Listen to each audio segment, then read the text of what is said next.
আসসালামু আলাইকুম সবাইকে। আশা করি সবাই অনেক ভালো আছেন, সুস্থ আছেন। আমরা আমাদের যে নিয়মিত আয়োজন আছে, বিভিন্ন বিশ্ববিদ্যালয়ের বিগত বছরের কোয়েশ্চেন সলিউশন ক্লাস চলছে সেফ ইউনিভার্সিটি অ্যাডমিশন কোচিং এর পক্ষ থেকে। আপনাদের সাথে আছি আজকে আমি তারিকুল হাসান ফাহিম। আজকে আমরা ঢাকা বিশ্ববিদ্যালয়ের 2023-24 শিক্ষাবর্ষের অর্থাৎ সর্বশেষ যে পরীক্ষাটা হয়েছে সেই পরীক্ষার বি ইউনিটের কোয়েশ্চেন সলভ করব সাধারণের অংশে। আর এই ক্লাসটি আপনাদের যারা এইচএসসি 24 ব্যাচে আছেন তাদের জন্য অত্যন্ত গুরুত্বপূর্ণ, কারণ আজকের ক্লাস থেকে আপনারা এটা বুঝতে পারবেন যে সাধারণ জ্ঞানের আসলে কোয়েশ্চেন কেমন হয়, কোন টপিক থেকে বেশি হয় বা কোন বিষয়গুলো আমি একটু আগে গুরুত্ব দিব। তো আমাকে যারা দেখতে পাচ্ছেন একটু দ্রুত জানাবেন আপনারা আমাকে ঠিকমতো দেখতে পাচ্ছেন কিনা এবং শুনতে পাচ্ছেন কিনা। আমাকে একটু দ্রুত জানাবেন যে আপনারা আমাকে ঠিকমতো দেখতে পাচ্ছেন কিনা এবং শুনতে পাচ্ছেন কিনা।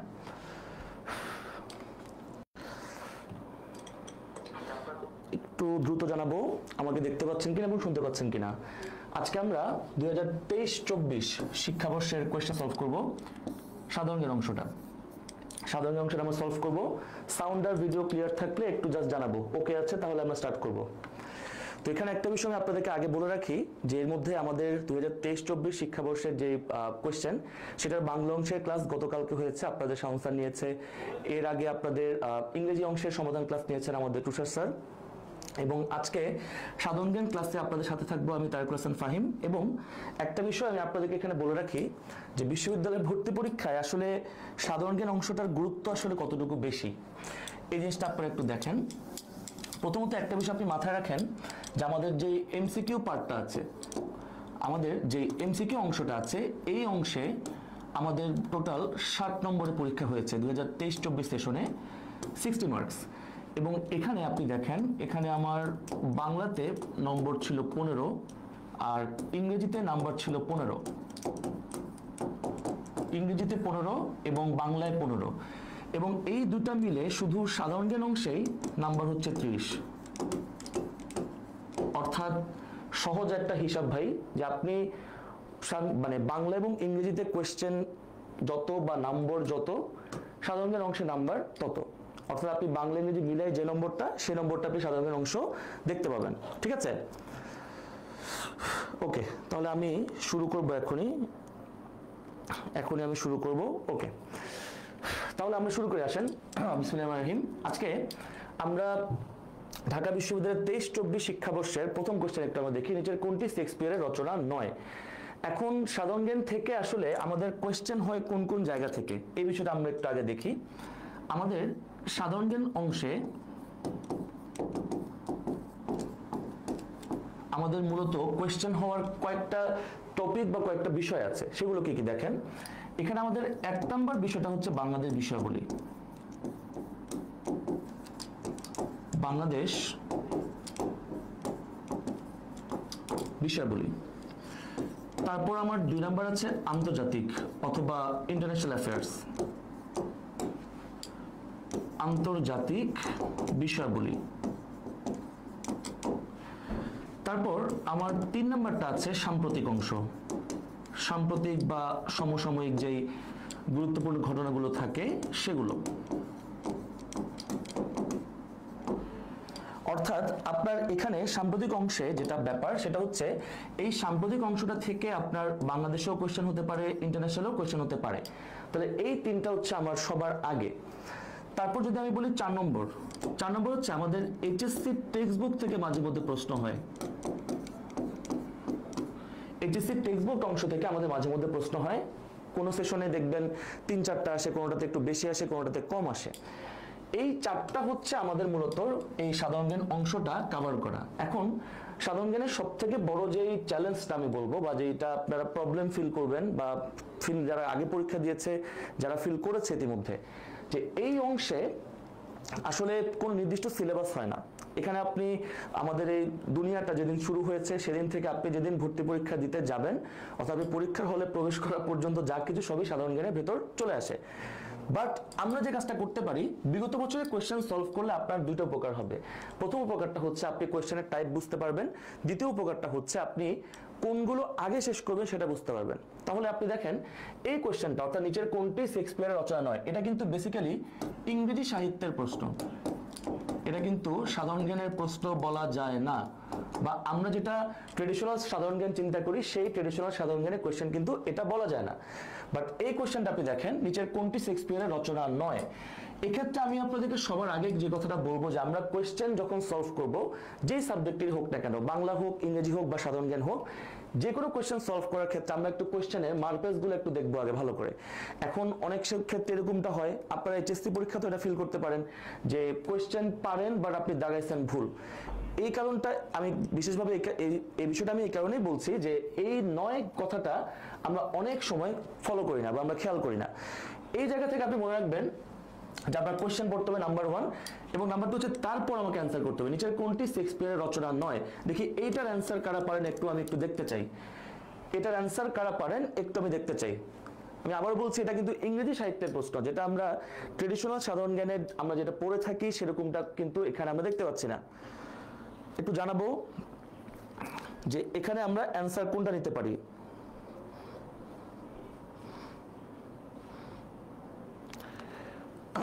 আচ্ছা, এখানে দেখেন এখানে তিনটাই, যেহেতু শেক্সপিয়ার রচনা নয়, কিং লিয়ার এটা শেক্সপিয়ারের, তাহলে এটা বাদ। 12th নাইট এটাও শেক্সপিয়ারের, এটাও বাদ। ডক্টর ফস্টাস, এটার মূলত নাম হচ্ছে the tragedic life and death of doctor Faustus, এবং এটা ক্রিস্টোফার মার্লোরি নামে একজন সাহিত্যিকের লেখা। সুতরাং এইটা হচ্ছে আমাদের অ্যান্সার। ক্রিস্টোফার মার্লোরি নামে একজনের এটা লেখা, এটা হচ্ছে আমাদের অ্যান্সার। তাহলে একের উত্তর হচ্ছে আমাদের সি নম্বর, অর্থাৎ 3 নম্বর। তাহলে এটা মাথায় রাখতে হবে যে আমাদের ইংরেজি সাহিত্য বা বাংলা সাহিত্যের কিছু কিছু জায়গা থেকে প্রশ্ন মাঝে মধ্যে হয় বা হতে পারে। এইগুলো আমাদের 1 নম্বর কোয়েশ্চেনটা। এটার পুরো নামটা আমি একটু আপনাদেরকে বলে দিচ্ছি। এই রচনাটার পুরো নাম হচ্ছে দ্য ট্র্যাজেডিক, এটার পুরো নাম হচ্ছে দ্য ট্র্যাজেডিক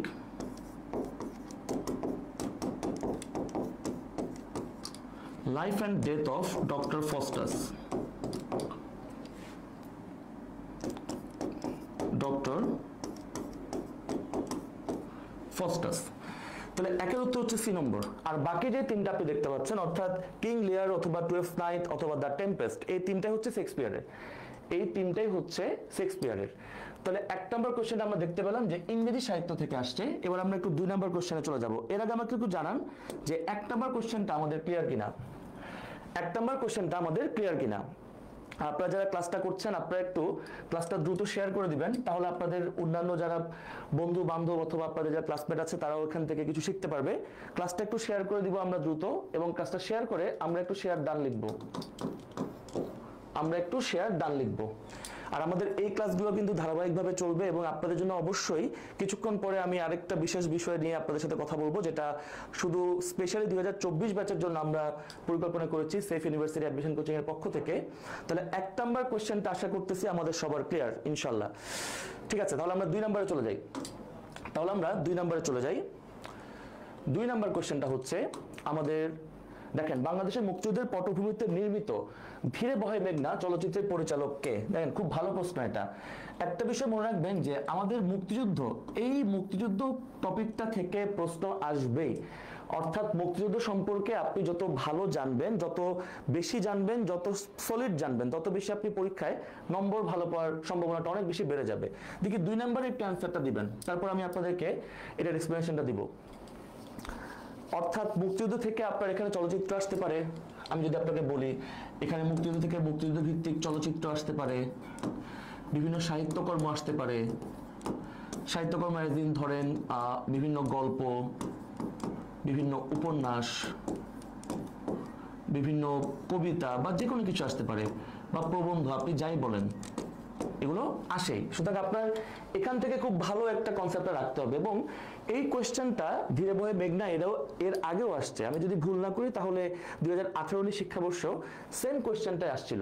এইটা হচ্ছে আপনার বিগত বছরে কোয়েশ্চেন সলভ করার উপকার বলতে পারেন। অনেক সময় দেখবেন কোয়েশ্চেন হুবহু আসে, অথবা কোয়েশ্চেনের ব্যাকগ্রাউন্ডটা ঠিক থেকে ওই জায়গা থেকে একটা নতুন প্রশ্ন তৈরি হয়ে যায়। ঠিক আছে, একটু জানাবো আমরা।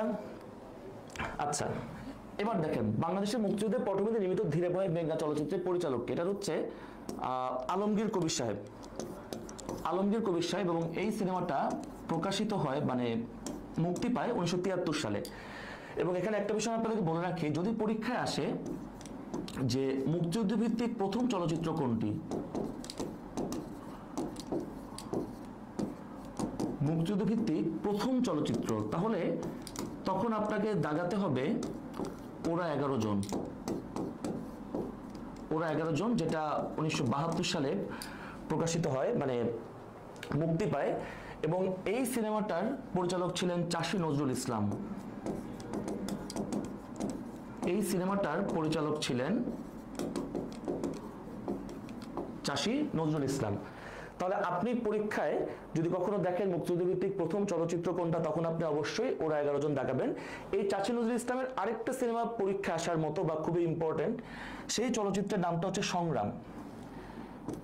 আরেকটা সিনেমা আছে এই চাষী নজরুল ইসলামের, সেটার নাম হচ্ছে সংগ্রাম। এবং এই সংগ্রাম মুক্তি পেয়েছে 1974 সালে। এবং এই সংগ্রামেরও পরিচালক হচ্ছেন চাষী নজরুল ইসলাম।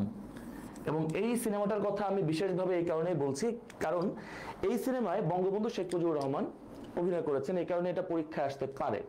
অর্থাৎ আপনি এখানে ছোট করে লিখে রাখেন যে বঙ্গবন্ধু যেই চলচ্চিত্রে অভিনয় করেন তার নাম হচ্ছে সংগ্রাম। তার নাম হচ্ছে সংগ্রাম। আশা করি ক্লিয়ার আমাদের। এরপর আপনি দেখেন বি নাম্বার আছে খান আতাউর রহমান।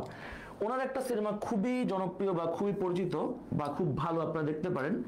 সেই সিনেমাটার নাম হচ্ছে আবার তোরা মানুষ হ। আবার তোরা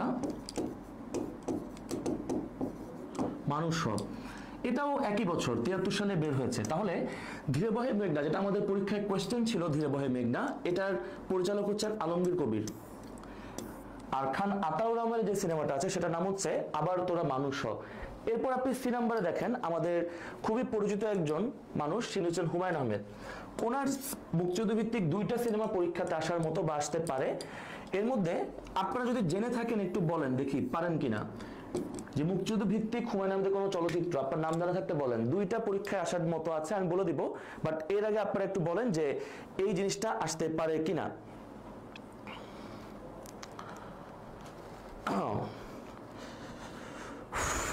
একটু জানাবো, দ্রুত জানাবো যে হুমায়ুন আহমেদের কোন সিনেমাটার কথা আমি এখানে বলতে পারি। 2টা সিনেমা খুবই জনপ্রিয়, আপনি মাস্ট দেখে থাকবেন বা শুনে থাকবেন। এর মধ্যে একটা হচ্ছে শ্যামল ছায়া। শ্যামল ছায়া দেখার কথা, এক সময় মানে টিভিতে প্রচুর দেখতাম বা দেখানো হতো। আর আরেকটা হচ্ছে আগুনের পরশমণি। আরেকটা হচ্ছে আগুনের পরশমণি। তাহলে এই 3টা সিনেমার কথা আমি আপনাদেরকে বিশেষভাবে বলবো। এবং একটা কথা আমি আপনাদেরকে বলে রাখি, যারা আমাদের এই সেফ ইউনিভার্সিটি অ্যাডমিশন কোচিংয়ে যারা পড়াচ্ছেন, তারা প্রত্যেকে কিন্তু দীর্ঘ সময় ধরে পড়াচ্ছেন। আমাদের বাংলায় যিনি আছেন শাওন স্যার, উনি প্রায় 14 বছর হচ্ছে। আমাদের যিনি তুষার স্যার আছেন ইংরেজির জন্য, ওনারও প্রায় 13-14 বছর হচ্ছে। আমার এই নিয়ে 8 বছর হলো। তাহলে আমরা কিন্তু দীর্ঘ সময় ধরে পড়াচ্ছি।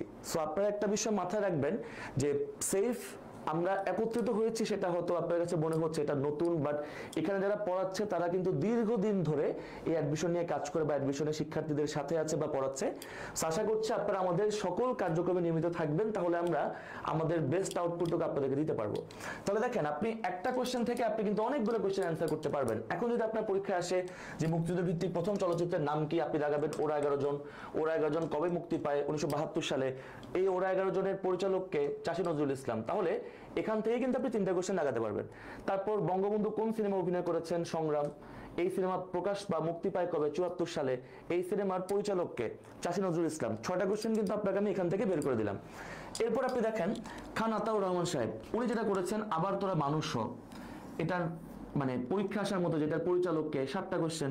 হুমায়ুন আহমেদের নির্মিত বা পরিচালিত কি কি সিনেমা আছে মুক্তিযুদ্ধ ভিত্তিক? একটা হচ্ছে শ্যামল ছায়া, একটা হচ্ছে আগুনের পরশমণি।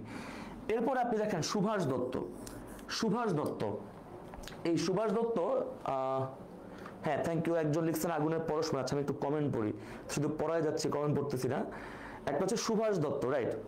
এখন এই সুভাষ দত্ত আপনার পরীক্ষায় কিভাবে আসতে পারে? সুভাষ দত্ত আপনার পরীক্ষায় কিভাবে আসতে পারে? ওনার একটা মুক্তিযুদ্ধ ভিত্তিক সিনেমা আছে, এটার নাম হচ্ছে অগ্নিসাক্ষী।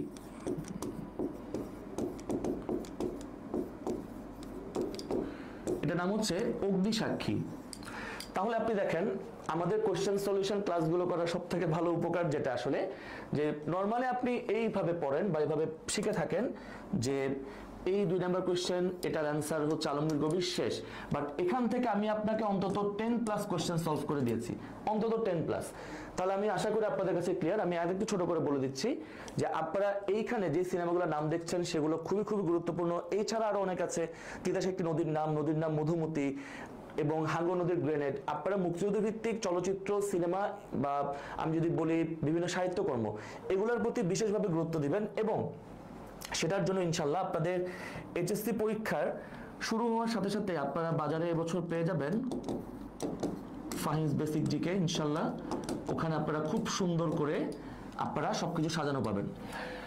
এরপর আপনি আসেন 3 নাম্বার কোশ্চেনে। তাহলে 2 নাম্বার কোশ্চেন গেল আমার আলমগীর কবির, এবার আসেন 3 নাম্বার। বাংলাদেশের ডেল্টা প্ল্যান 2100 প্রণয়নে কারিগরি সহায়তা প্রদানকারী দেশ কোনটি? এখন আসেন এই 2টা বিষয় জানতে হবে, এখান থেকে আমাদেরকে 2টা বিষয় জানতে হবে। এর আগে আমাকে বলেন যে 3-এর অ্যান্সার কি, 3-এর একটু উত্তর লিখবেন আপনারা, 3A 3B 3C 3D, তাহলে আমাদের এখানে যাচাই করা হয়ে যাবে। বাংলাদেশ ডেল্টা প্ল্যান 2100, তাহলে এখানে আমার কোয়েশ্চেন আসলে 2টা বিষয় বুঝতে হবে। এক, যে what is delta plan, delta plan মানে কি, আর এখানে সহায়তাকারী দেশ কোনটা। দেখেন এই ডেল্টা প্ল্যান মানে হচ্ছে, এটাকে আমরা বাংলায় বলি হচ্ছে বদ্বীপ পরিকল্পনা।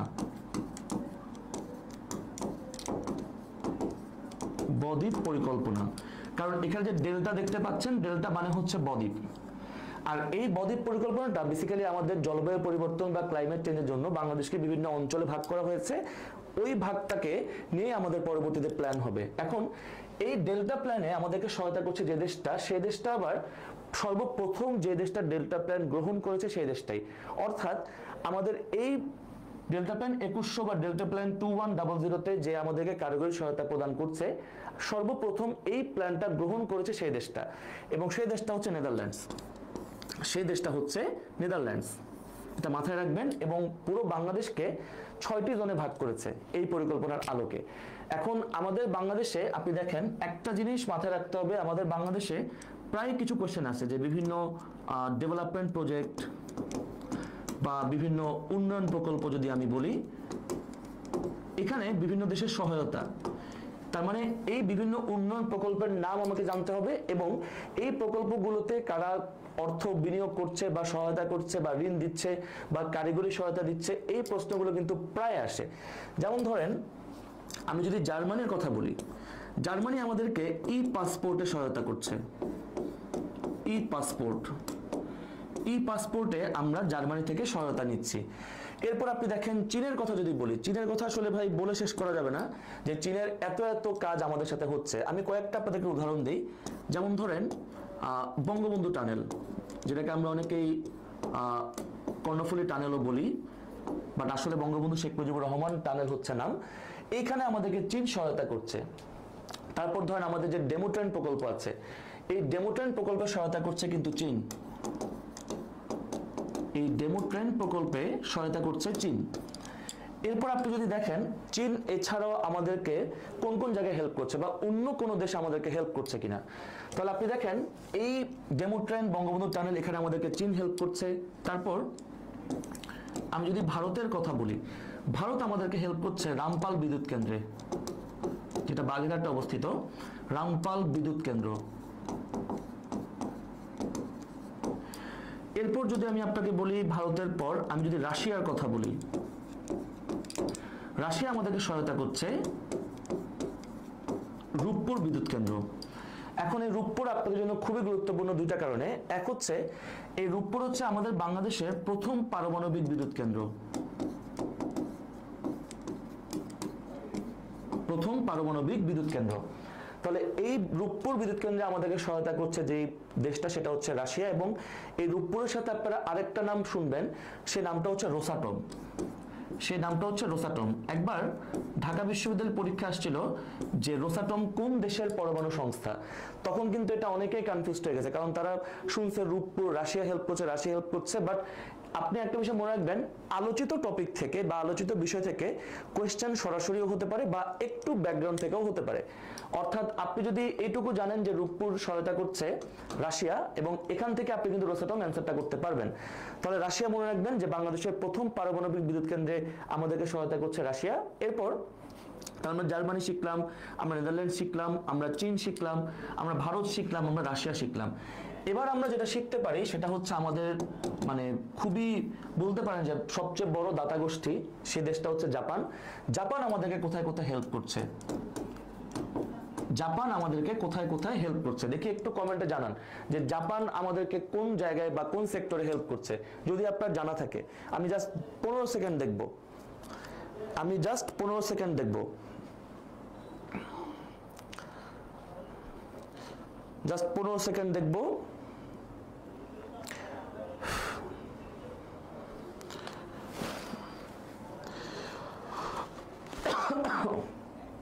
পরিচিত আপনার আশেপাশে দেখতে পাবেন। একটা আমি বলে দিচ্ছি, জাপানের একটা হেল্প হচ্ছে আমাদের মাতারবাড়ি বিদ্যুৎ কেন্দ্র, মাতারবাড়ি বিদ্যুৎ কেন্দ্র, যেটা কক্সবাজারের মহেশখালীতে অবস্থিত, যেটা কক্সবাজারের মহেশখালীতে অবস্থিত। আরেকটা কি হতে পারে আপনারা একটু কমেন্টে জানাবেন। ওকে, আচ্ছা আপনারা জানান, আর আপনারা একটু ক্লাসটা শেয়ার করে দিয়েন, তাহলে আমাদের সাথে আরো অনেক শিক্ষার্থী যুক্ত হতে পারবে। তাহলে 3 নম্বর কোশ্চেনটা আশা করি আমাদের ক্লিয়ার। তাহলে ডেল্টা প্ল্যান 2100 এই প্রজেক্টে বাংলাদেশকে হেল্প করছে নেদারল্যান্ড। যদি পরীক্ষা আসে ডেমো ট্রেনে কে হেল্প করছে তাহলে হবে চীন। যদি বলা হয় বঙ্গবন্ধু টানলে কে করছে সেটা হচ্ছে আমাদের চীন। ই পাসপোর্টে কে হেল্প করছে হবে আমাদের জার্মানি। আচ্ছা, চীনের আরেকটা খুব গুরুত্বপূর্ণ আছে, এটা আমি একটু আপনাদের বিশেষভাবে বলতে চাই। আমাদের ঢাকা টু আশুলিয়া একটা এক্সপ্রেসওয়ে হচ্ছে, elevated expressway, Dhaka to Ashulia elevated expressway হচ্ছে, এখানে আমাদেরকে হেল্প করছে হচ্ছে চীন। তো আশা করি 3 নাম্বারটা আমাদের সবার ক্লিয়ার। 3 নাম্বারটা আশা করতেছি ক্লিয়ার আমাদের, একটু জানাবো 3 নাম্বারটা আমাদের ক্লিয়ার কিনা। 3 নাম্বারটা আশা করছি আমাদের ক্লিয়ার। ওকে ওকে, তাহলে আসেন আমরা নেক্সট কোশ্চেনে চলে যাব। এই যে আমাদের উত্তর নেদারল্যান্ডস আমরা পেয়ে গেছি। এবার আমরা চলে যাব সেপ্টেম্বর যশোর রোড কবিতাটি কে লিখেছেন। আচ্ছা, এটা মোটামুটি কমন একটা কোশ্চেন বলা যায়, এটা অ্যালেন গিসবার্গ লিখেছেন, ওনাকে আপনারা মোটামুটি নাম শুনেছেন বা জানেন। এবং আমি এখানে একটা বিষয় আপনাদেরকে বলে রাখি যে আমাদের এইচএসসির অনেকগুলো টেক্সট বুকে কিন্তু মুক্তিযুদ্ধ নিয়ে আলোচনা আছে। যেমন আমি যদি আপনাকে বলি যে আমরা সিভিক্স যদি দেখি, আমাদের হিস্ট্রি দেখি, বা আমরা যদি ইসলামের ইতিহাস দেখি, এরকম আরো অনেক সাবজেক্ট আছে যেখানে কিন্তু বাংলাদেশের ইতিহাস বা মুক্তিযুদ্ধ নিয়ে আলোচনা আছে। সুতরাং আমাদের টেক্সট বুক খুব ভালো করে পড়তে হবে যদি আমরা এইচএসসি পরীক্ষা ভালো করতে চাই, এবং অ্যাডমিশনের জন্য কিন্তু এটা একটা ফাউন্ডেশন হিসেবে কাজ করে। তাহলে সেপ্টেম্বর যশোর রোড এই কবিতাটা লিখেছেন হচ্ছে অ্যালেন গিসবার্গ, এবং এই কবিতাটার মনে রাখবেন মোট লাইন আছে 152টা। ওনার যশোর ভিজিট নিয়ে বেসিক্যালি সুনীল গঙ্গোপাধ্যায়ের সাথে উনি যে যশোর গিয়েছিলেন সেটা থেকেই উনি এই কবিতাটা লিখেছিলেন। ঠিক আছে, এখন এই বাকি 2 জনের মধ্যে আমাদেরকে একটু খেয়াল রাখতে হবে, যেমন ধরেন জর্জ হ্যারিসন এবং হচ্ছে বব ডিলান। তো এই কোশ্চেনটা আপনি বলতে পারেন যে মুক্তিযুদ্ধ ব্যাকগ্রাউন্ড থেকে আসা। এর আগে আমরা দেখছিলাম যে চলচ্চিত্র থেকে আসছে, আর এখানেও আপনি দেখেন মুক্তিযুদ্ধ সরাসরি উল্লেখ নাই, বাট ব্যাকগ্রাউন্ডে কিন্তু মুক্তিযুদ্ধ থেকেই আসছে। তাহলে এই 2 জনের নাম আমি বিশেষভাবে কেন বললাম, কারণ আমরা বহির্বিশ্বে বা আমাদের বিদেশিদের অবদান যদি বলি মুক্তিযুদ্ধের ক্ষেত্রে, কয়েকটা ইভেন্ট আছে যেগুলো আমাদেরকে মাস্ট বলতেই হয়। এর মধ্যে একটা হচ্ছে আমার concert for Bangladesh, concert for Bangladesh. এই কনসার্ট ফর বাংলাদেশটা আমাদের জন্য খুবই গুরুত্বপূর্ণ। এটা বেসিক্যালি এখন এখান থেকে প্রশ্ন ভাইয়া কি কি হতে পারে। প্রথমত হচ্ছে কনসার্ট বাংলাদেশ কি, এটা কবে হয়, এটা কেন হয়, এবং এখানে কে কে ছিল। অর্থাৎ এই কনসার্ট ফর বাংলাদেশটা কি, বেসিক্যালি এটা কোথায় হয়, কবে হয়, কোথায় লিখি নাই, কোথায় হয়, মানে অনেকগুলো কোশ্চেন এখান থেকে করা যেতে পারে। আচ্ছা, যদি বলা হয় কি, এটা হচ্ছে আমাদের মুক্তিযুদ্ধের শরণার্থীদের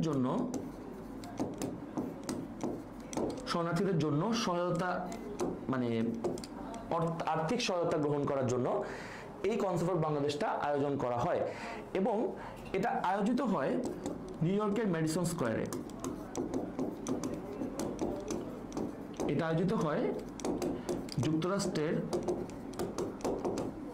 নিউ ইয়র্কের ম্যাডিসন স্কয়ারে। এখন যদি বলেন কবে হয়, তাহলে সেটা হয় 1971 সালের 1 আগস্ট। এই কনসার্ট অফ বাংলাদেশটা মানে বলতে পারেন যে আসলে মানে বিশ্বের কাছে আমাদেরকে উপস্থাপন করার একটা ভিন্ন ধর্মী উদ্যোগ ছিল। এর আগে আমরা দেখেছি যে ধরেন টেলিগ্রাফ পত্রিকায় অথবা বিভিন্ন পত্রিকায় বা বিভিন্ন সংস্থার রিপোর্টে উল্লেখ হয়েছিল, বাট এটা বলতে পারে একটু ভিন্ন ধর্মী একটা টেস্ট যে বাংলাদেশে আসলে নির্যাতনটা কিভাবে হচ্ছে বা কেন হচ্ছে। তো এই কনসার্ট বাংলাদেশে যদি আপনি বলেন এখানে পারফর্ম করেছে কারা কারা, এখান থেকে প্রশ্ন হয় অনেক মানে বেশি হয়।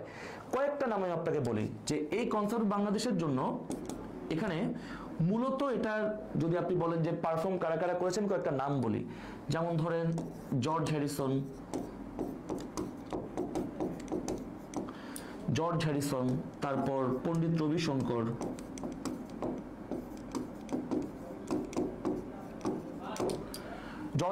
তারপর পণ্ডিত রবিশঙ্কর, এই দুজনকে আপনারা সবচেয়ে বেশি নাম শুনে থাকতে পারেন। এবং এই জর্জ হ্যারিসনের যে ব্যান্ডটা ছিল সেই ব্যান্ডটার নাম হচ্ছে বিটলস।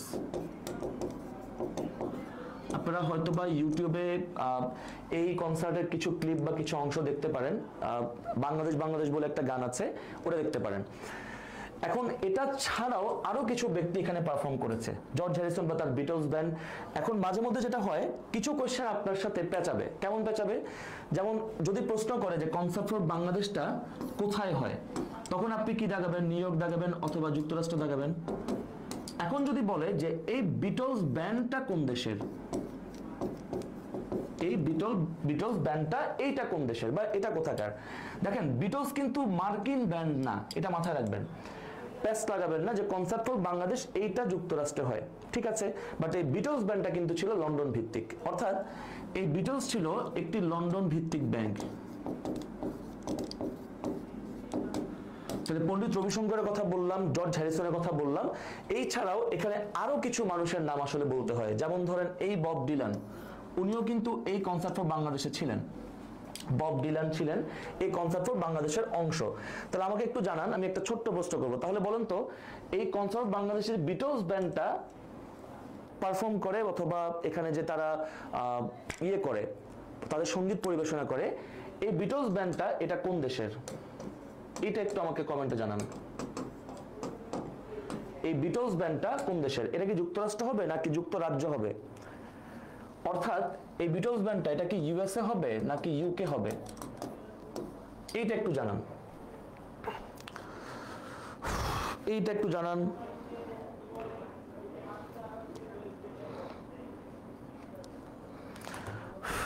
ইউকে হবে নাকি ইউএসএ হবে? তাহলে আশা করি বুঝতে পারছেন, এটা আপনি ইউএসএ দাগালে কিন্তু ভুল হবে, এটা কিন্তু ইউকে হবে। ওকে, তাহলে বব ডিলান গেল, আমাদের জর্জ হ্যারিসন গেল, রবিশঙ্কর সাহেব গেল, তারপর এখানে আরো কিছু নাম আসে পরীক্ষাতে, যেমন ধরেন লিওন রাসেল,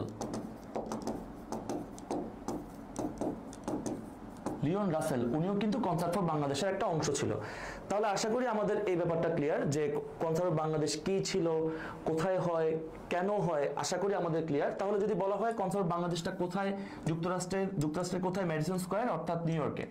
কবে হয় বলল? 1971 সালে 1 আগস্ট। এবং এখানে পারফর্ম করে যারা মানে জর্জ হ্যারিসন এবং পণ্ডিত রবিশঙ্কর, ওনাদের নামটা পরীক্ষাতে একটু বেশি আসে বলতে ভালোই আসে। এই ছাড়া আসতে পারে বব ডিলান অথবা লিওন রাসেল অথবা প্রিস্টিন সাহেব, ওনার নামও পরীক্ষাতে আসে। তাহলে এই কয়েকটা নাম আপনি ভালোভাবে একটু মনে রাখতে হবে, ঠিক আছে? আশা করতেছি ক্লিয়ার। এবং এই বব ডিলান সম্পর্কে আরেকটা বিষয় আপনাদেরকে একটু আমি বলে রাখি যে এই বব ডিলান মনে রাখবেন, উনি প্রথম ব্যক্তি যিনি একজন মানে যিনি গীতিকার হয়ে সাহিত্য নোবেল পেয়েছেন 2016-এ, অর্থাৎ 2016 সালে। অর্থাৎ গীতিকার হয়েও উনি সাহিত্য নোবেল পেয়েছেন, এমনটা এর আগে হয় নাই কখনো। সুতরাং এই বিষয়টা আপনারা একটু মনে রাখতে পারেন, গীতিকার হয়েও সাহিত্য নোবেল পেয়েছেন 2016-তে বব ডিলান। তাহলে আশা করি আমাদের এই কোয়েশ্চেনটা খুবই ভালোভাবে ক্লিয়ার ইনশাল্লাহ, ঠিক আছে? তাহলে নামগুলো মনে রাখবো, জর্জ হ্যারিসন, বব ডিলান, তারপর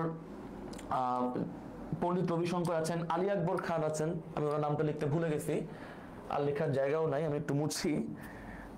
এরপর আরো কয়েকটা নাম আমি আপনাকে বলে দিই। আলী আকবর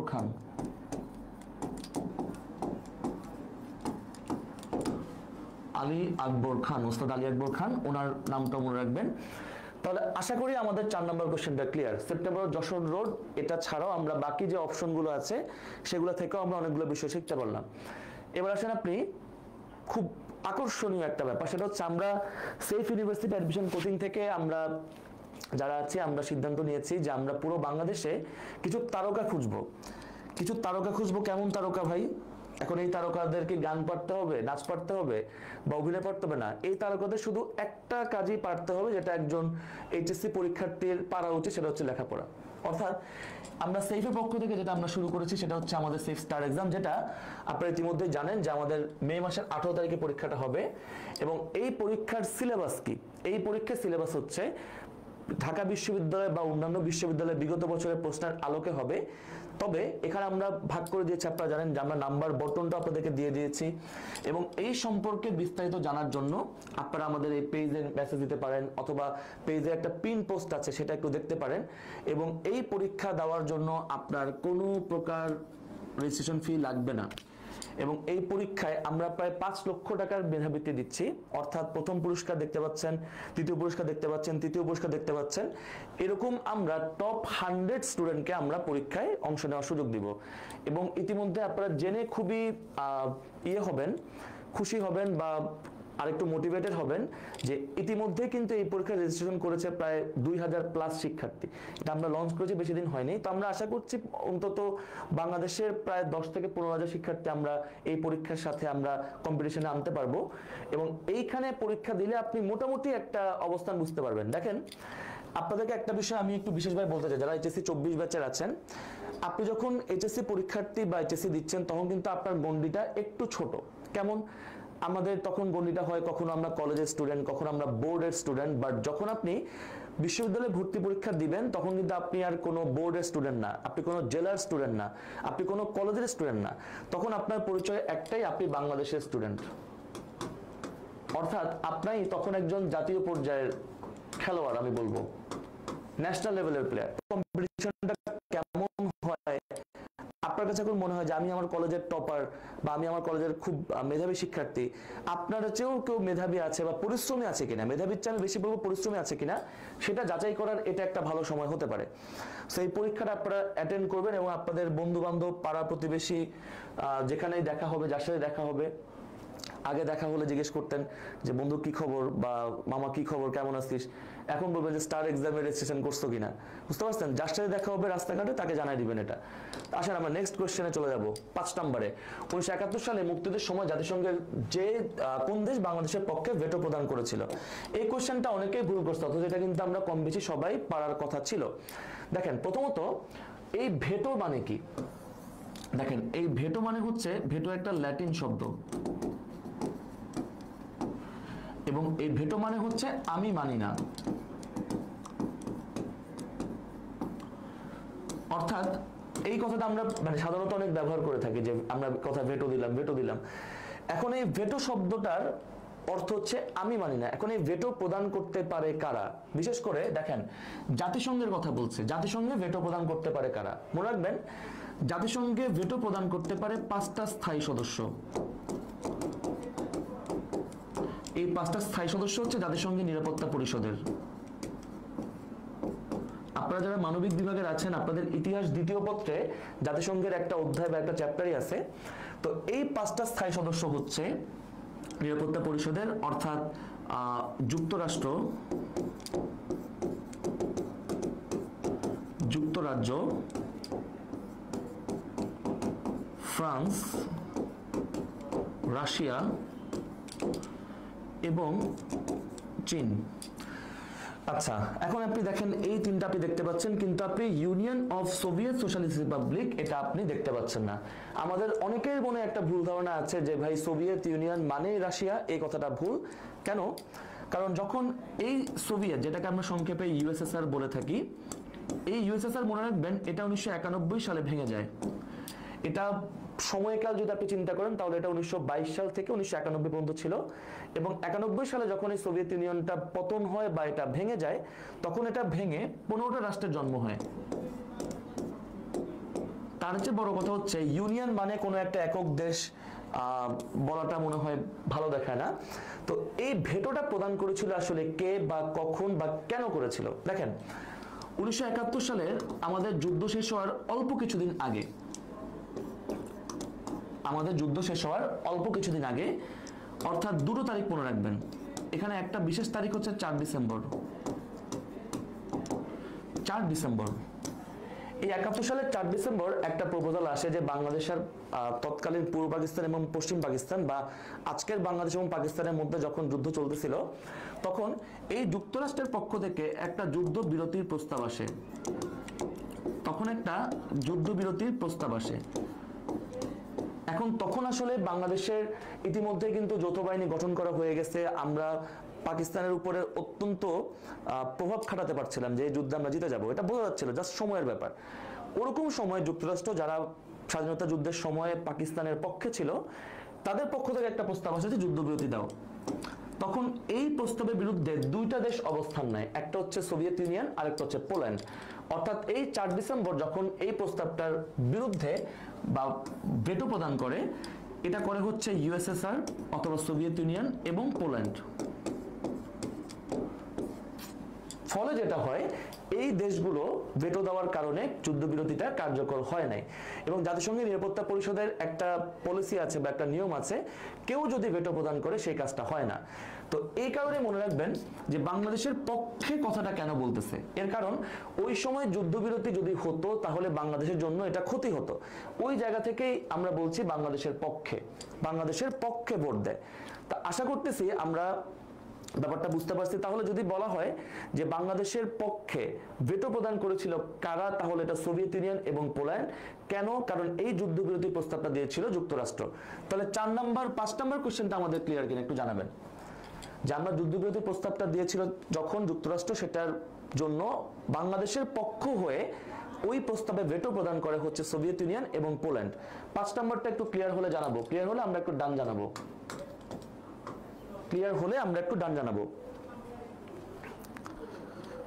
আমি একটু সময় নিয়েই পড়াচ্ছি আপনাদেরকে, যাতে আপনারা এই কোশ্চেনগুলো বুঝতে পারেন এবং আপনাদের যাতে পরে আর এইগুলো নিয়ে প্যাচ না লাগে, কোনো ঝামেলা যাতে না হয়।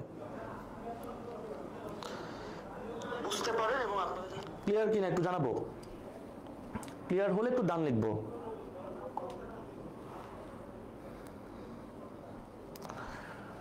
ওকে, এরপর আপনি আসেন 5-এর পরে আসেন। তাহলে 5-এর অ্যান্সার আমরা পাইলাম, 5-এর হচ্ছে ডি। তাহলে 5-এর উত্তর কি একটু আমরা কমেন্টে জানাই দ্রুত। 5-এর উত্তর কি আমরা একটু কমেন্টে জানাই, দ্রুত জানাবো। না, আমি পোল্যান্ড ভেটো দিয়েছে সেটা বলিনি, বলছি বিপক্ষে ছিল তারা। ভেটো দিতে পারবে তো শুধু 5টা দেশ ভাই, ভেটো দিতে পারবে 5টা দেশ। পোল্যান্ড ভেটো দেয় না, তারা বিপক্ষে ছিল সেটা, যে এটার মানে থাকে না যে এটার সমর্থন করা। যেমন ধরেন ইউনাইটেড কিংডম বা যুক্তরাজ্য, তারা কোনো ভোটই দেয় নাই, তারা ভোট দানে বিরত ছিল। এটা মানে ফ্যাক্ট হচ্ছে গিয়ে এটা, বুঝতে পারছেন? ওকে, তাহলে 5-এর পরে 6-এ চলে আসেন। নিচের উল্লেখিত কোন বিভাগের সাথে ভারতের কোনো সীমান্ত নেই? আচ্ছা, কোন বিভাগের সাথে সীমান্ত নেই? দেখেন, প্রথমত সীমান্ত থেকে প্রশ্ন হয় প্রায় সময়। বাংলাদেশ সীমান্ত আপনি কতটুকু বুঝেন না বুঝেন। দেখেন, আমাদের সীমান্তের সাথে আপনি কয়েকটা বিষয় বলে রাখেন।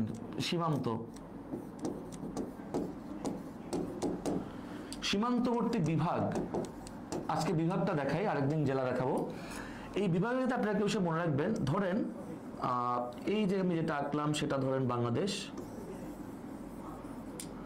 এখানে আপনি দেখেন, এখানে ঢাকা এবং বরিশাল, এদিক দিয়ে হচ্ছে আমাদের বঙ্গোপসাগর, এদিক দিয়ে হচ্ছে আমাদের বিওবি বা বঙ্গোপসাগর। তাহলে ঢাকা বরিশালের সাথে কোনো সীমান্ত নাই। তাহলে সীমান্তবর্তী বিভাগ হচ্ছে আমাদের 6টা, আমাদের মোট বিভাগ হচ্ছে 8টা। তাহলে সীমান্ত নেই এমন বিভাগ আছে আমাদের 2টা। এর মধ্যে একটা হচ্ছে বরিশাল আর আরেকটা হচ্ছে ঢাকা বিভাগ। একটা হচ্ছে বরিশাল আর একটা হচ্ছে ঢাকা বিভাগ। অর্থাৎ বরিশালের 6টা ডিস্ট্রিক্ট এবং ঢাকা বিভাগের 13টা ডিস্ট্রিক্ট, এদের সাথে কোনো প্রকার সীমান্ত সংযোগ নাই। আবার সীমান্তবর্তী বিভাগের ক্ষেত্রে যেহেতু আমরা বললাম যে সীমান্ত নাই হচ্ছে 2টা জেলার সাথে, 2টা বিভাগের সাথে। আবার মনে রাখবেন 2টা বিভাগের সবগুলো জেলার সাথে সীমান্ত সংযোগ আছে। অর্থাৎ এই দুই দিয়ে আপনি দুইটা বিষয় মনে রাখবেন। এক হচ্ছে সীমান্ত নেই বিভাগ এমন আছে দুইটা, আর দুইটা বিভাগের সবগুলো জেলার সাথে সীমান্ত আছে, এবং সেই দুইটা বিভাগ হচ্ছে সিলেট এবং ময়মনসিংহ। এই সিলেট বিভাগের, এই যে সিলেট বিভাগের 4টা জেলা আছে আমার, সিলেট, সুনামগঞ্জ, হবিগঞ্জ, মৌলভীবাজার, এবং এখানে আছে ময়মনসিংহ বিভাগ। এই ময়মনসিংহ বিভাগে আছে আমার ময়মনসিংহ, নেত্রকোনা, শেরপুর, জামালপুর। এই 4টা সিলেটের এবং 4টা ময়মনসিংহ বিভাগের এই 8টা ডিস্ট্রিক্টের সাথে কিন্তু সীমান্ত সংযোগ আছে। তাহলে এখানে বিশেষভাবে মনে রাখতে হবে, পরীক্ষা যদি আসে যে আমাদের সীমান্তবর্তী বিভাগ কয়টা, দাগাবো 6টা, সীমান্ত নেই কয়টা বিভাগের সাথে, দাগাবো 2টা। কোন 2টা? বরিশাল এবং ঢাকা। আর যদি পরীক্ষা আসে কোন বিভাগের বা কোন কোন বিভাগের সবগুলো জেলার সাথে সীমান্ত সংযোগ আছে, তখন আমরা দাগাবো 2টা, অর্থাৎ সিলেট এবং ময়মনসিংহ। তাহলে 6 নম্বর কোশ্চেনটা আমাদের ক্লিয়ার কিনা একটু জানাবো। কোশ্চেন নাম্বার 6 আমাদের ক্লিয়ার কিনা? কোশ্চেন নাম্বার 6 ক্লিয়ার হলে একটু ডান লিখবো, তারপর আমি 7 নম্বর কোশ্চেনে যাব।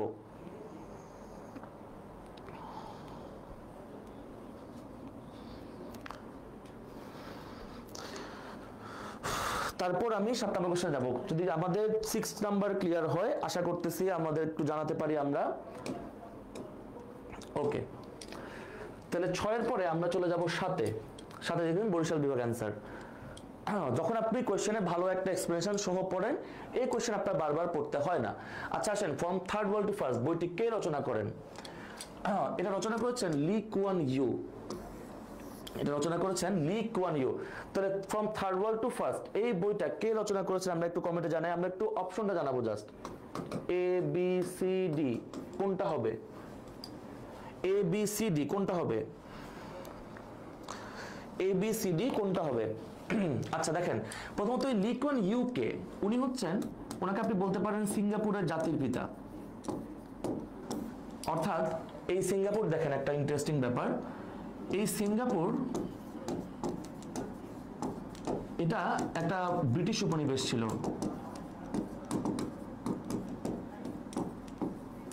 এটা একটা ব্রিটিশ উপনিবেশ ছিল সিঙ্গাপুর। এই সিঙ্গাপুরের অনেকগুলো পরিচয় আছে। এই সিঙ্গাপুরের একটা পরিচয় আপনি বলতে পারেন, এটাকে বলা হয় এশিয়ার নগর রাষ্ট্র।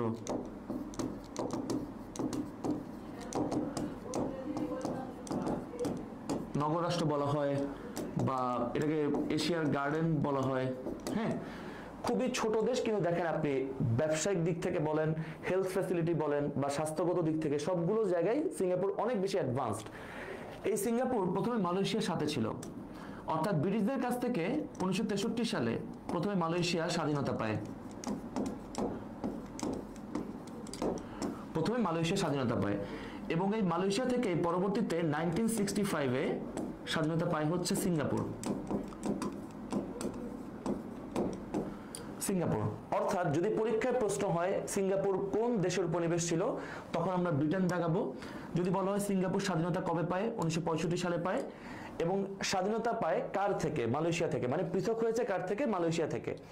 এবং এই লি কুয়ান ইউ বলতে পারেন আজকের এই আধুনিক সিঙ্গাপুর, এটা উনি সপ্তদষ্টা ছিলেন। এবং এরকম আরেকজন ব্যক্তি আছেন আমাদের ঠিক সি নাম্বার অপশন আমরা দেখতে পাচ্ছি, মাহাথির মোহাম্মদ। উনি ছিলেন এরকম মালয়েশিয়ার। এই মালয়েশিয়া এবং সিঙ্গাপুর এই দুটো দেশে একটা অর্থনৈতিক শক্তি হিসেবে দাঁড়ানোর পেছনে যাদের নাম বা যাদের এফোর্ট সবচেয়ে বেশি ছিল, তারা হচ্ছে এই দুটা ব্যক্তি। এরপর আপনি দেখেন বি নাম্বার আছে এপিজে আব্দুল কালাম, আমাদের খুবই পরিচিত। ওনার বইয়ের নাম হচ্ছে উইংস অফ ফায়ার। ওনার বইয়ের নাম হচ্ছে wings of fire. Wings of fire. তাহলে বি নাম্বারটা আমাদের হচ্ছে না, সি নাম্বার হচ্ছে না। অমরত্ব সেন অনেকগুলো কারণে পরীক্ষাতে আসতে পারে। অমরত্ব সেন আসার তিনটা কারণ আমি আপনাকে বিশেষভাবে বলবো। নাম্বার 1, উনি প্রথম ব্যক্তি যিনি এশিয়া থেকে অর্থনীতিতে নোবেল পেয়েছেন। এশিয়া থেকে অর্থনীতিতে প্রথম নোবেল পেয়েছেন। এবং ওনাকে বলতে পারেন আপনি, একটা থিওরি আছে কল্যাণ অর্থনীতি, এই কল্যাণ অর্থনীতির জনক হচ্ছেন অমরত্ব সেন।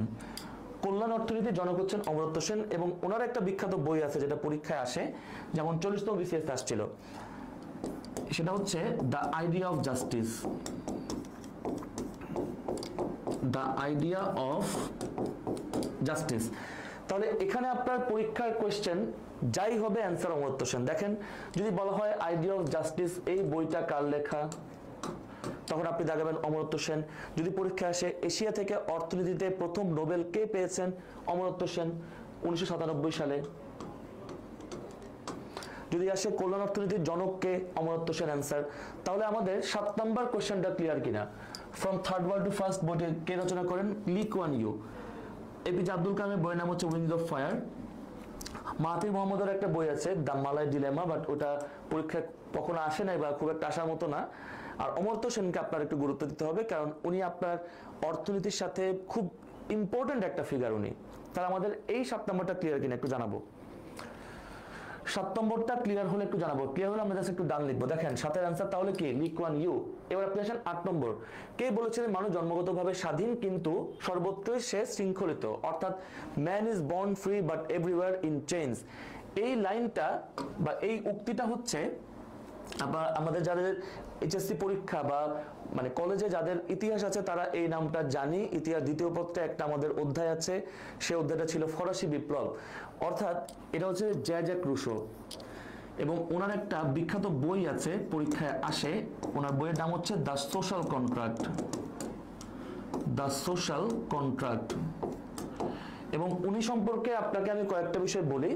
প্রথমত হচ্ছে যে কয়জন সাহিত্যিক বা যে কয়জন দার্শনিকও যদি আমি বলি যারা ফরাসি বিপ্লবকে খুবই প্রভাবিত করেছিল, তাদের মধ্যে জ্যাক রুসো একজন আছে। তারপর এই জ্যাক রুসোর আরেকটা কন্ট্রিবিউশন বা আরেকটা অবদান আছে, সেটা হচ্ছে ফরাসি বিপ্লবের স্লোগানটাও ওনার লেখা।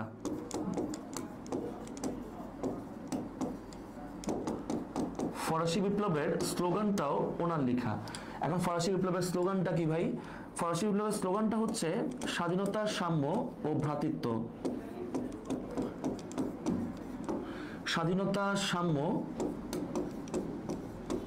ও ভ্রাতৃত্ব, বা এটাকে আমরা ইংরেজিতে বলি হচ্ছে লিবার্টি, ইকুয়ালিটি অ্যান্ড ফ্র্যাটার্নিটি।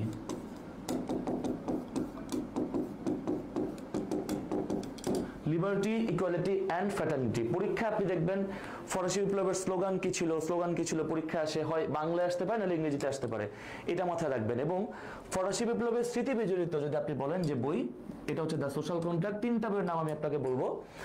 একটা হচ্ছে দ্য সোশ্যাল কন্ট্রাক্ট, আর একটা হচ্ছে the spirit of laws. The spirit of laws এই বইটা হচ্ছে মন্টেস্কু নামে একজন ফরাসি দার্শনিকের। আর আরেকটা আছে a tale of two city, a tale of two cities, এটা হচ্ছে চার্লস ডিকেন্সের।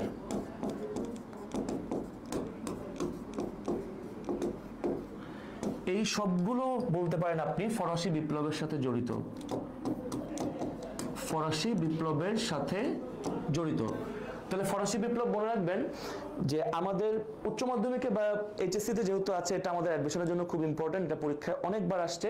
তাহলে ফরাসি বিপ্লবটা মাথায় রাখবেন, যেটা দিয়ে পৃথিবীতে পুঁজিবাদের জন্ম হয়, যেটা দিয়ে পৃথিবীতে পুঁজিবাদের বা ক্যাপিটালিজমের জন্ম হয়।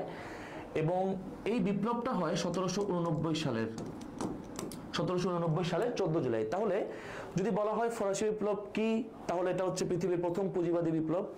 যদি বলা হয় ফরাসি বিপ্লবের স্মৃতি বিজড়িত, ফরাসি বিপ্লবের অনুপ্রেরণা দেওয়া কিছু বইয়ের নাম বা এগুলা দ্য স্পিরিট অফ লজ অথবা দ্য সোশ্যাল কন্ট্রাক্ট বা এ টেল অফ টু সিটিজ, এই বইগুলোর নাম কিন্তু পরীক্ষায় আসতে পারে। তাহলে এই জ্যাক রুসোকে আপনি চিনলেন। এবার আপনি চিনতে হবে ভ্লাদিমির লেনিন, বা ওনার পুরো নাম হচ্ছে ভ্লাদিমির ইলিচ লেনিন। এখন এই ভ্লাদিমির লেনিন এই ভদ্রলোককে আমরা এইচএসসিতে যাদের ইতিহাস আছে তারা এই নামটা অলরেডি জেনে গেছি, কারণ আমাদের একটা অধ্যায় আছে রুশ বিপ্লব। এই রুশ বিপ্লবের নেতা যদি আপনি বলেন কে, তাহলে সেটা হবে ভ্লাদিমির ইলিচ লেনিন। রুশ বিপ্লব বা যেটাকে অক্টোবর বিপ্লব বলা হয়, মানে যেটাই রুশ বিপ্লব সেটাই অক্টোবর বিপ্লব। রুশ বিপ্লব বা অক্টোবর বিপ্লবের নেতা ছিলেন হচ্ছেন এই ভ্লাদিমির ইলিচ লেনিন। অর্থাৎ এই রুশ বিপ্লব মানে রুশ মানে রাশিয়া, এটা নেতা ছিলেন উনি। তো তো ওনার একটা উক্তি আছে, এটা মোটামুটি ভালোই পরিচিত বা মানুষজন জানে, যে একটা মিথ্যা অনেকবার বললে সেটা সত্য হয়ে যায়। তো এই ভ্লাদিমির ইলিচ লেনিন বলতে পারেন পৃথিবীতে প্রথম সমাজতান্ত্রিক বিপ্লব ঘটিয়েছেন তিনি।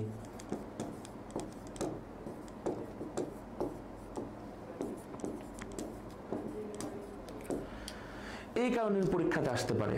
এরপর আপনি দেখেন কার্ল মার্কস বলা যায় আমাদের বর্তমান সময়ে যে কয়জন দার্শনিক অনেক বেশি প্রভাব রাখতে পারছেন, বা এখনো যাকে নিয়ে প্রচুর রিসার্চ হয়, অনেক পড়াশোনা হয় বা আলোচনা হয়, সমালোচনাও হয়, এরকম একটা ব্যক্তি হচ্ছেন কার্ল মার্কস। তো এই কার্ল মার্কসের আপনি বলতে পারেন যদি উক্তির কথা বলেন, উক্তি পরীক্ষায় অনেক আসে, তো উক্তির কথা যদি আপনি বলেন তাহলে এই ওনার একটা বিখ্যাত উক্তি আছে এরকম যে মানে ইতিহাসের পুনরাবৃত্তি হয়, ইতিহাস মানে পুনরাবৃত্তি করে থাকে, এরকম একটা উক্তি ওনার আছে। আর ওনার একটা বই আছে, এই বইটার নাম হচ্ছে ডাস ক্যাপিটাল। এবং ওনার আরেকটা বই আছে, সেটাকে বলা হয় দ্য কমিউনিস্ট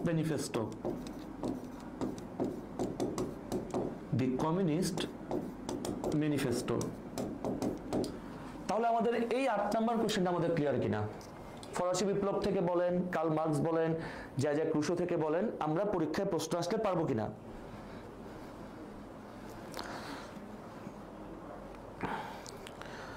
আশা করি পারবো ইনশাল্লাহ, একটু জানাবো। ওকে, তাহলে আমাদের 8 নম্বর কোশ্চেনটা গেল। এবার আসেন 9 নম্বর কোশ্চেনটাতে আসেন, বিশ্বের সবচেয়ে পুরাতন সমাজ সংস্থা কোনটি? দেখেন খুব ভালো প্রশ্ন এটা।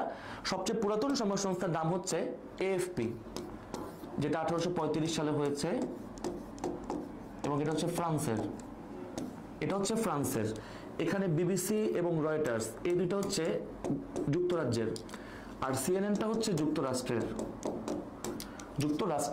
তাহলে সংবাদ সংস্থা থেকে পরীক্ষায় প্রশ্ন আসে। কয়েকটা সংস্থার নাম আমি আপনাদেরকে একটু বলে দিই। যেমন ধরেন এএফপি হচ্ছে ফ্রান্সের, এরপর আছে এপি হচ্ছে যুক্তরাষ্ট্রের, তারপর আছে এপিপি হচ্ছে পাকিস্তানের, তারপর বর্তমান সময়ে খুব আলোচিত আছে ওয়াফা হচ্ছে প্যালেস্টাইনের। এই ছাড়াও আছে আমার আনাতোলিয়া,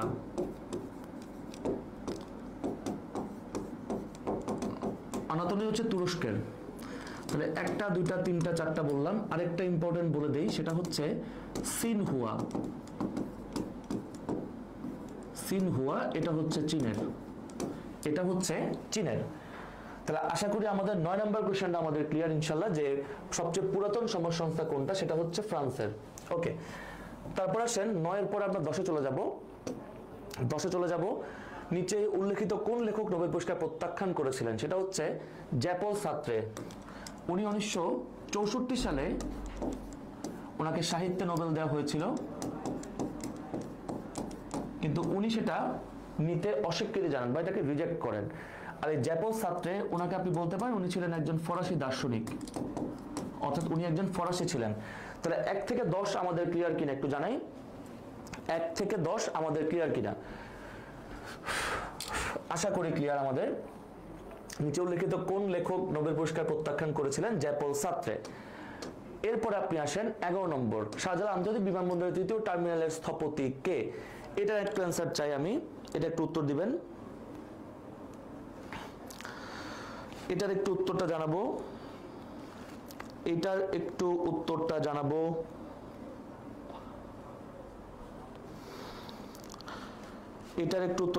আমরা।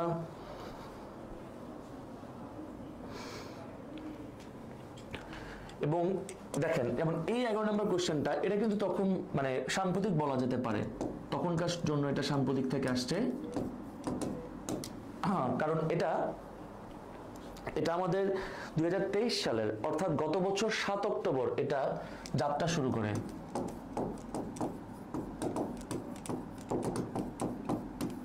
অক্টোবর 2023।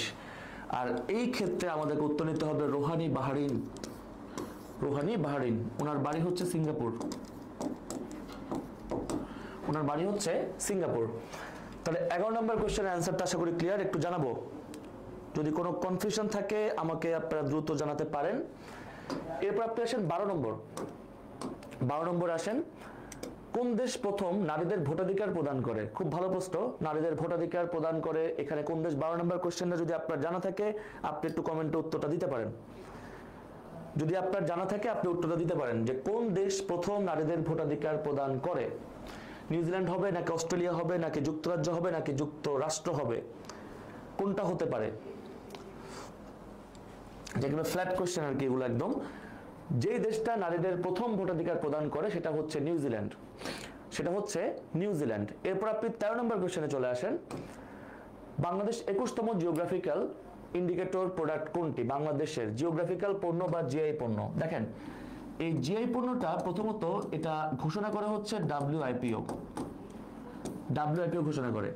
এখন আপনার মনে দুইটা প্রশ্ন আসতে পারে, ভাইয়া জিআই পণ্য মানে কি, আর একটা হচ্ছে ডাব্লিউআইপিও আবার কি জিনিস?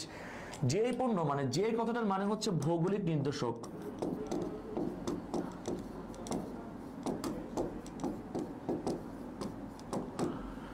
অর্থাৎ আপনার এলাকাকে মানে আইডেন্টিফাই করা যায় এমন কোন একটা পণ্য বা প্রোডাক্টকে বোঝায়। তো এই জিআই পণ্যটা ঘোষণা করা হচ্ছে ডাব্লিউআইপিও, অর্থাৎ এটার মানে হচ্ছে ওয়ার্ল্ড ইন্টেলেকচুয়াল প্রপার্টি অর্গানাইজেশন।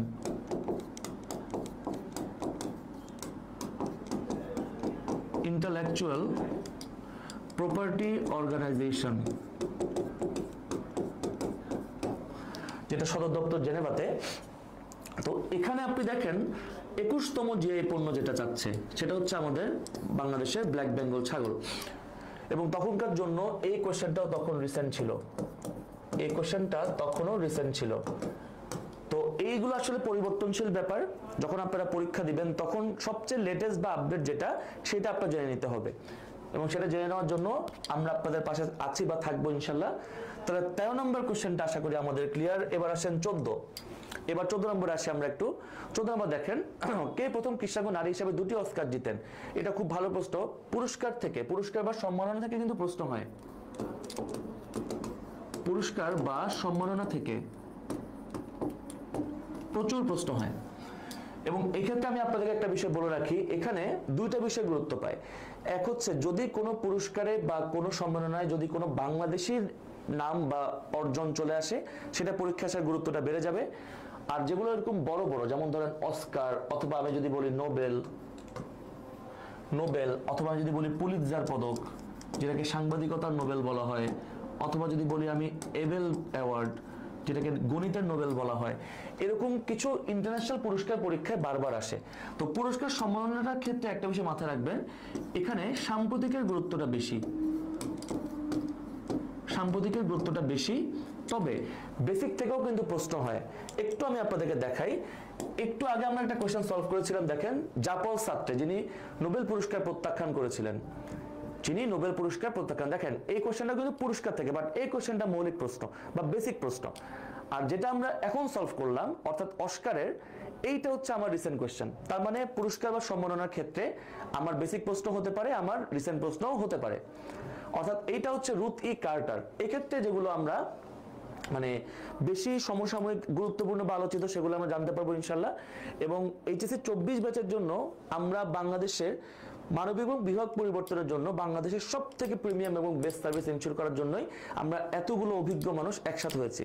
তো 15 নম্বরে চলে আসেন, নিচের কোন ব্যক্তি বাংলাদেশ সংবিধান কমিটির সদস্য ছিলেন? এটা হচ্ছে রাজিয়া বানু, মহিলা সদস্য, আসলে একমাত্র মহিলা সদস্য বেগম রাজিয়া বানু। তো এই সংবিধান রচনা কমিটিতে মনে রাখবেন এখানে মোট 34 জন সদস্য ছিল। এই 34 জন সদস্যের মধ্যে একমাত্র নারী সদস্য হচ্ছে বেগম রাজিয়া বানু। আর এই কমিটির যদি বলেন প্রধান ছিলেন, প্রধান হচ্ছেন ডক্টর কামাল হোসেন। আর একমাত্র বিরোধী দলীয় সদস্য, একমাত্র বিরোধী দলীয় সদস্য হচ্ছেন ডক্টর সুরঞ্জিত সেনগুপ্ত।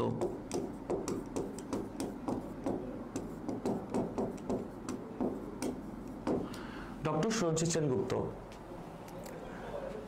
বা সুরঞ্জিত গুপ্ত মনে রাখলেও হবে। উনি পরবর্তীতে অবশ্য আওয়ামী লীগে যোগদান করেছিলেন, তখন উনি ন্যাপের সদস্য ছিলেন। তো এই সংবিধান কমিটি থেকে এই প্রশ্নটা অনেকবার আসছে যে বেগম রাজিয়া বানু বা একমাত্র মহিলা সদস্য সংবিধান কমিটির সদস্য কতজন ছিল। তো এগুলো নিয়ে আমরা বিস্তারিত যখন আমরা আরো ডিটেলস ক্লাস করব বা ক্লাস নিব, তখন আপনাদেরকে আমি আরো ধরে ধরে ব্যাপারগুলো দেখাতে পারবো। এবার আপনি আসেন 16 নম্বর কোশ্চেনে। কে বলেছিলেন বুলেটের চাইতে ব্যালট শক্তিশালী? এই কোশ্চেনটা খুব ভালো প্রশ্ন। বুলেটের চাইতে ব্যালট বেশি শক্তিশালী, এটা হচ্ছে আমাদের, দুঃখিত এটা একটু টাইপিং মিস্টেক আছে, যুক্তরাষ্ট্রের, যাকে আমরা অনেকগুলো নামে চিনি, অনেকগুলো পরিচয় জানি, আব্রাহাম লিঙ্কন। এবং এখানে বাকি যে নামগুলো আছে এর মধ্যে উইনস্টন চার্চিল উনি বিশেষভাবে একটু গুরুত্ব পেতে পারেন, কারণ যখন দ্বিতীয় বিশ্বযুদ্ধ চলে তখন এই বিশ্বযুদ্ধ চলাকালীন সময় উনি ছিলেন ব্রিটিশ প্রাইম মিনিস্টার। এবং এই উইনস্টন চার্চিল, উনি মনে রাখবেন, উনি একজন রাজনীতিবিদ ছিলেন। তো রাজনীতিবিদরা সাধারণত শান্তিতে নোবেল পায়। যেমন আপনি দেখেন এই যে অং সান সুচি, উনি কিন্তু একজন পলিটিশিয়ান, ওনাকে আপনারা চিনতে পারেন বা চিনা উচিত, মিয়ানমারের। উনিও কিন্তু নোবেল পাইছেন 1991 সালে। 1991 সালে উনি নোবেল পেয়েছেন, কিন্তু এই নোবেলটা উনি পেয়েছেন শান্তিতে। এই নোবেলটা উনি পেয়েছেন শান্তিতে। বাট এই উইনস্টন চার্চিল একজন রাজনীতিবিদ হয়েও উনি সাহিত্যে নোবেল পেয়েছিলেন। উনি সাহিত্যে নোবেল পেয়েছিলেন। ইন্টারেস্টিং এই কারণে, এবং একটা বইয়ের জন্য পেয়েছিলেন, সেটা হচ্ছে history of second world war. History of second world war, দ্বিতীয় বিশ্বযুদ্ধের উপরে এই বইটার জন্য উনি নোবেল পুরস্কার পেয়েছিলেন।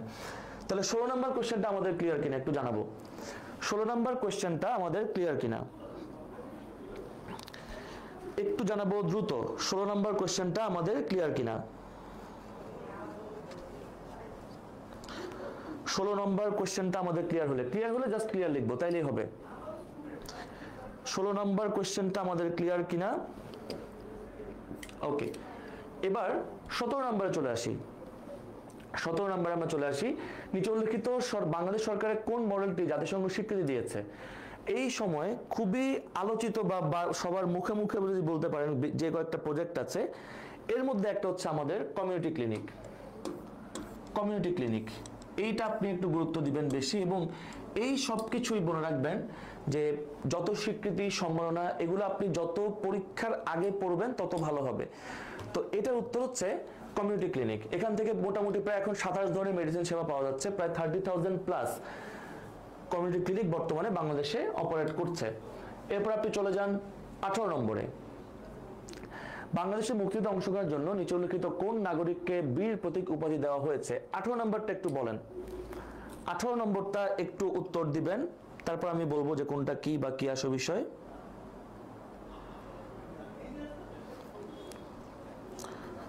18 নম্বরটা একটু উত্তর বলেন। 18 নম্বরটার একটু উত্তর বলেন।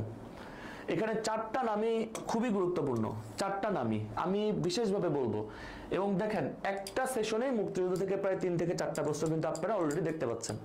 যেমন আমি যদি আপনাকে বলি, এটার উত্তর হচ্ছে WS ওয়ান্ডারল্যান্ড। এখানে সাইমন রিং কে ছিলেন, অ্যান্থনি মাসকারেনাস কে ছিলেন, JFR জ্যাকব কে ছিলেন, প্রত্যেককে একটু আমাদের অল্প অল্প চিনলে ভালো হবে। এই JFR জ্যাকব ছিলেন ভারতের পূর্বাঞ্চলীয় কমান্ডের চিফ অফ স্টাফ। ভারতীয় সেনাবাহিনীর পূর্বাঞ্চলীয় কমান্ডের চিফ অফ স্টাফ।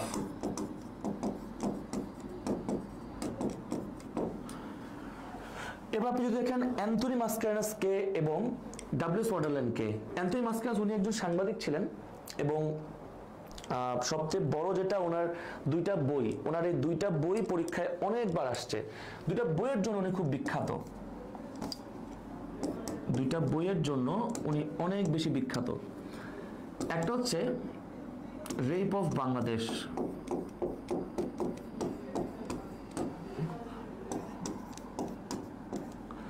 আর আরেকটা বইয়ের নাম হচ্ছে বাংলাদেশ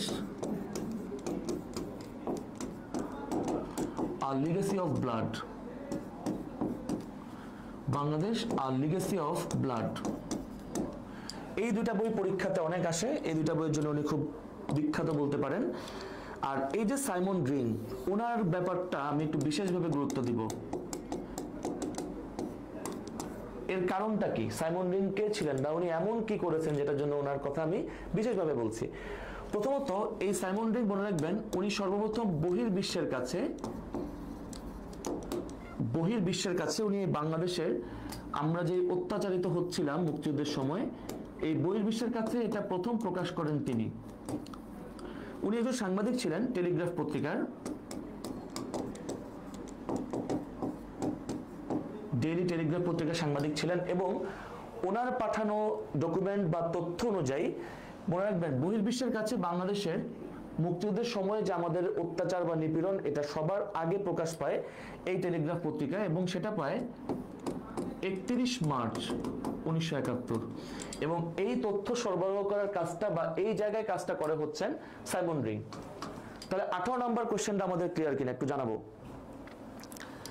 18 নম্বর কোশ্চেনটা আমাদের ক্লিয়ার কিনা? 18 নম্বর কোশ্চেনটা আমাদের ক্লিয়ার কিনা? ক্লিয়ার হলে একটু জানাই।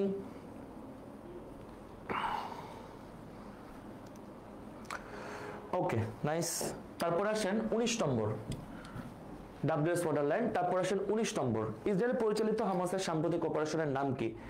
অপারেশন আল আকসা ফ্লাড। অপারেশন আল আকসা ফ্লাড, এটা খুবই গুরুত্বপূর্ণ ছিল ওই সময় রিসেন্ট অ্যাফেয়ার্সের জন্য, এবং ইসরায়েল প্যালেস্টাইন বা এই ইস্যুগুলো, এগুলো থেকে পরীক্ষায় প্রচুর প্রশ্ন হয়। সুতরাং আপনার আলোচিত সাম্প্রতিক বিষয়গুলো আপনার একটু বিশেষভাবে মনে রাখতে হবে। ওকে, এটা হচ্ছে অপারেশন আল আকসা ফ্লাড। এরপর আপনি চলে আসেন 20 নম্বরে, অ্যামিকাস কিউরির অর্থ কি? অ্যামিকাস কিউরি শব্দটার অর্থ হচ্ছে আদালতের বন্ধু। আদালতের বন্ধু, এটা একটা ইতালি শব্দ, Italian word actually. Amicus curiae মানে হচ্ছে আদালতের বন্ধু। অর্থাৎ কখনো যদি আদালত কোনো একটা ইস্যু সলভ করতে না পেরে কিছু মানুষ বা কিছু গ্রুপের কাছ থেকে উনি যদি কোনো সহায়তা নেন, তাদেরকে বলি আমরা অ্যামিকাস কিউরি। মানে সিনিয়র কিছু লয়ার থাকেন যারা আদালতকেও মাঝে মধ্যে তারা পরামর্শ বা যে কোনো একটা বিষয়ে তারা একটু কোঅপারেট করেন, তাদেরকে আমরা অ্যামিকাস কিউরি বলে থাকি। তাহলে 20 নম্বর কোশ্চেনটাও আশা করি আমাদের ক্লিয়ার। এবার চলে যাব আমরা 21 নম্বর, নিচে উল্লেখিত কোন বইটি বঙ্গবন্ধু শেখ মুজিবুর রহমান রচনা করেননি? দেখেন, কারাগারের রোজনামচা, অসমাপ্ত আত্মজীবনী, কারাগারের চিঠি, আমার দেখা নয়াচিন। দেখেন বঙ্গবন্ধুর তিনটা বই আছে যেগুলো পরীক্ষায় আসে। ওনার প্রথম বইটা যেটা বের হয়েছে সেটা হচ্ছে অসমাপ্ত আত্মজীবনী। এটা হচ্ছে অসমাপ্ত আত্মজীবনী, যেটা 2012 সালে বের হয়, তাহলে এটা হবে না। তারপর ওনার দ্বিতীয় বই যেটা কারাগারের রোজনামচা, এই রোজনামচা কথাটা মানে হচ্ছে দিনলিপি অথবা ডায়েরি বলতে পারেন, এটা বের হয়েছে 2017 সালে, তার মানে এটাও হবে না। আমার দেখা নয়াচিন, এটা বের হয়েছে 2020 সালে, তার মানে এটাও হবে না। তাহলে 21 নম্বর কোশ্চেনের অ্যান্সার কি আপনারাই একটু বলেন। আমি সলভ করে দিলাম, আপনারাই একটু বলেন যেখানে কোনটা হতে পারে। এখানে কোনটা হতে পারে? এ হবে, বি হবে, না সি হবে, না ডি হবে, কোনটা হবে? বঙ্গবন্ধুর 3টা বই মনে রাখবেন। এই ছাড়া আরেকটা জিনিস পরীক্ষায় আসার মতো আছে, সেটা হচ্ছে মুজিবপিডিয়া।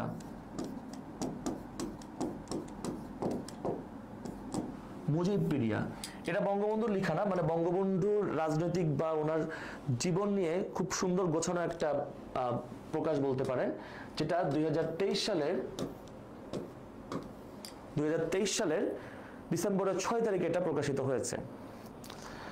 2023 সালের ডিসেম্বরের 6 তারিখে এটা প্রকাশিত হয়েছে। তাহলে 21 অ্যান্সার সি বলছেন সবাই, রাইট? 21 উত্তর তাহলে সি। কারাগারের চিঠি নামে কোনো বই নাই, তার মানে বঙ্গবন্ধুর প্রথম বইটা হচ্ছে অসমাপ্ত আত্মজীবনী, দ্বিতীয়টা হচ্ছে কারাগারের রোজনামচা, আর তৃতীয়টা হচ্ছে আমার দেখা নয়াচিন। আশা করি আমাদের ক্লিয়ার। এবার আসেন 22 নম্বরে আসেন, সার্পেন্ট অফ দ্য নাইল কে? 22 নম্বরে একটা অ্যান্সার দিবেন, সার্পেন্ট অফ দ্য নাইল কে? সার্পেন্ট অফ দ্য নাইল, এটার একটা অ্যান্সার দেন। Serpent of the Nile, Nile মানে নীল নদ, নাইল মানে নীল নদ, তার মানে এটা মিশরের সাথে জড়িত কিছু হতে পারে, অর্থাৎ ক্লিওপেট্রা। 22 নম্বরের উত্তর হচ্ছে এ। 22-এর উত্তর হচ্ছে এ, অর্থাৎ ক্লিওপেট্রা। এবার আপনি 23 নম্বরে চলে যান। 23 নম্বর হচ্ছে এলাম দেখলাম জয় করলাম, ভিনি ভিডি ভেসি।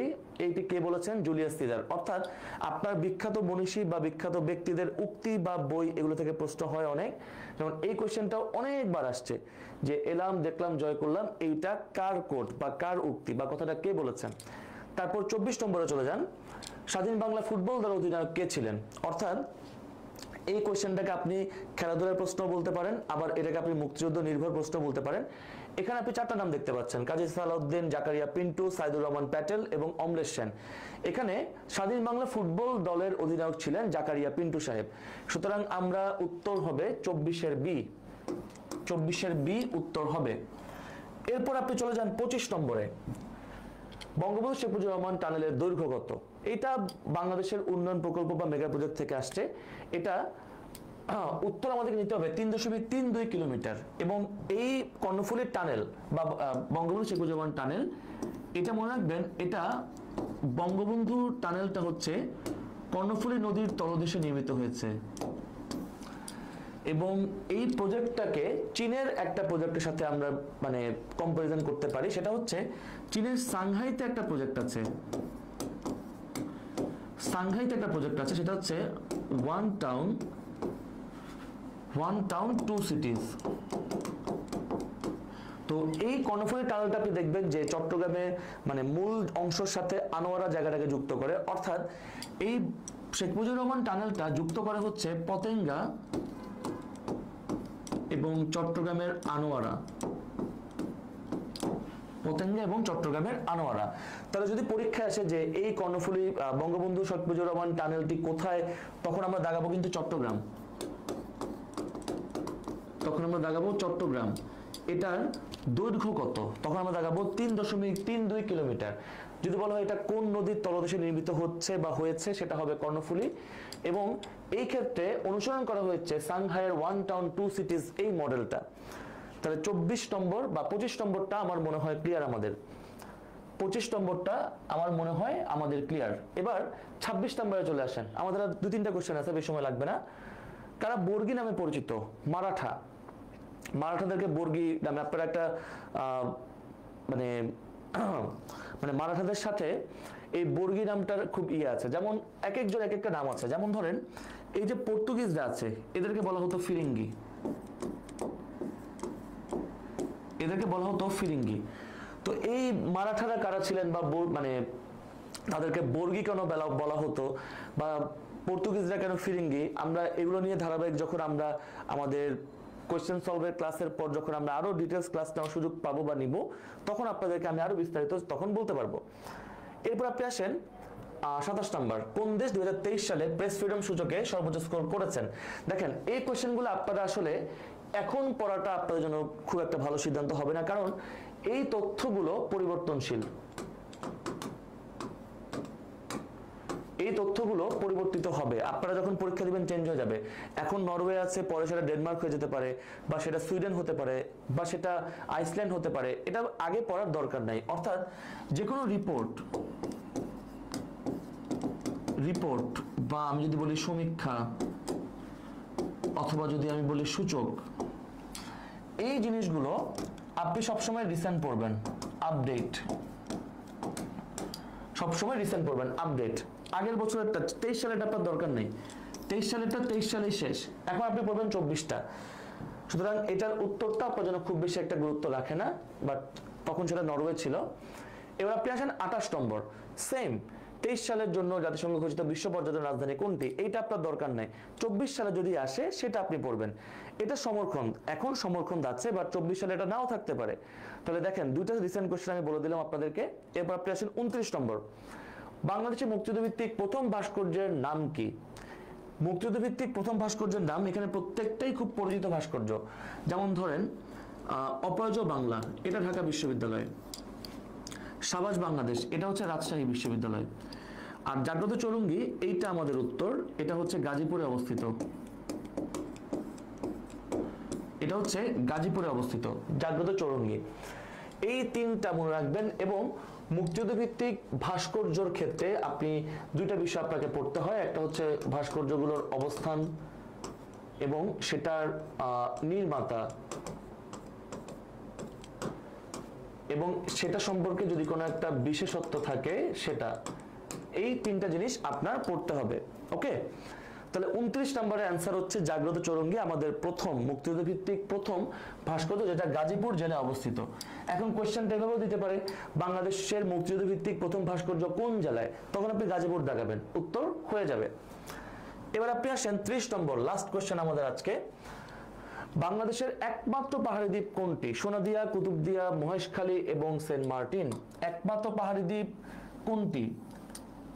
একটু এটার অ্যান্সারটা বলেন। 30 নম্বরের উত্তরে একটু অ্যান্সারটা বলেন, কোয়েশ্চেনের একটু অ্যান্সারটা বলেন। 30 নম্বর,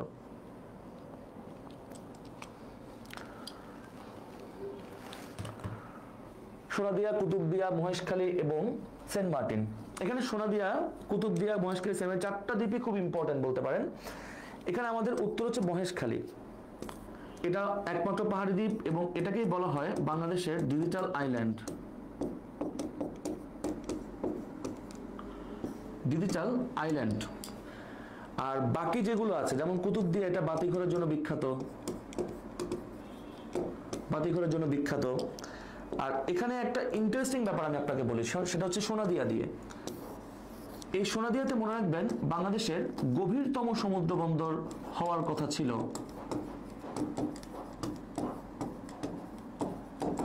গভীরতম সমুদ্র বন্দর এটা নির্মিত হওয়ার কথা ছিল সোনাদিয়াতে, কিন্তু পরবর্তীতে এই গভীরতম সমুদ্র বন্দরটা সোনাদিয়াতে নির্মিত না হয়ে হচ্ছে এখন এই মহেশখালীতে, যেটা হচ্ছে বাংলাদেশের ডিজিটাল আইল্যান্ড আমরা বলে থাকি এবং একমাত্র পাহাড়ি দ্বীপ। আর সেন্ট মার্টিন, এটা সম্পর্কে নতুন করে আসলে বলার কিছু নাই, এটা সম্পর্কে নতুন করে বলার কিছু নেই, মোটামুটি মোরললেস সবাই আসলে এটা আমরা চিনি। সেন্ট মার্টিন, সেন্ট মার্টিন আমরা মোরললেস সবাই কম বেশি চিনি। আমাদের একমাত্র সামুদ্রিক প্রবাল দ্বীপ আমরা বলি হচ্ছে এই সেন্ট মার্টিনকে, একমাত্র সামুদ্রিক প্রবাল দ্বীপ।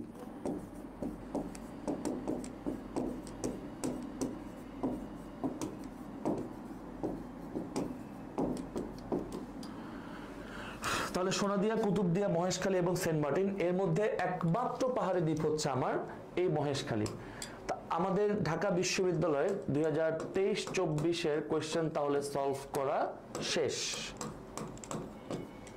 ডান, 23-24 কোয়েশ্চেন আমাদের সলভ করা শেষ। আর আশা করি আজকে অনেক লম্বা সময় আমরা ক্লাস করলাম, আমরা অনেক কিছু আগে জানতাম, নতুন করে ঝালাই করলাম, হয়তো অনেক কিছু আমরা নতুনভাবে শিখেছি এবং আমাদের এই কার্যক্রমটা আমাদের ইনশাল্লাহ নিয়মিতই চলতে থাকবে। আর আবারও আমি আপনাদেরকে একটু মনে করিয়ে দিতে চাই বিশেষভাবে, সেটা হচ্ছে আমাদের যেই সেইফের পক্ষ থেকে আপনাদের জন্য যে বিশেষ একটা আমরা ব্যাপার রেখেছি,